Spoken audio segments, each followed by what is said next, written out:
Gathered around a model of Berlin, Soviet commanders discussed the final stage of the operation.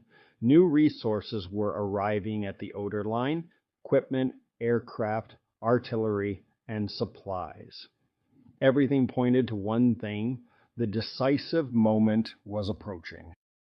On April 16th, the largest coordinated fire operation of the war began. The ground trembled, the horizon glowed. The city felt the approach of the end of an era. Millions of soldiers moved toward Berlin. The advance came from every direction.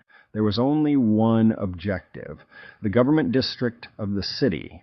Beneath it lay an underground shelter that had become the symbol of the regime's final chapter.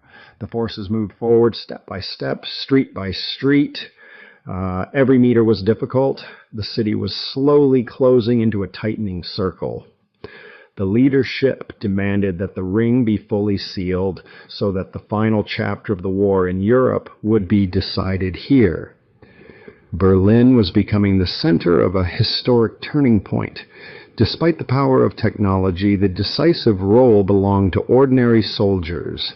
They moved block by block, building by building. In the final days, motivation had changed. People were no longer fighting for ideas or symbols. They were simply trying to survive.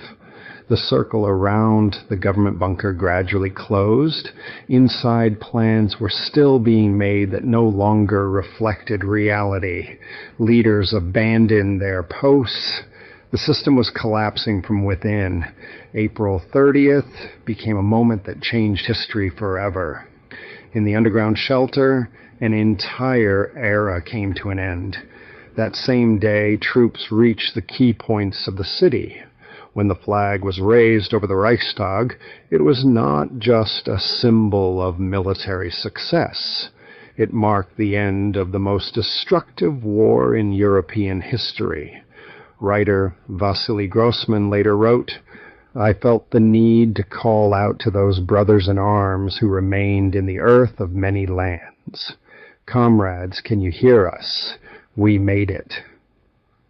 Berlin had fallen, but history did not end there. It only began a new chapter.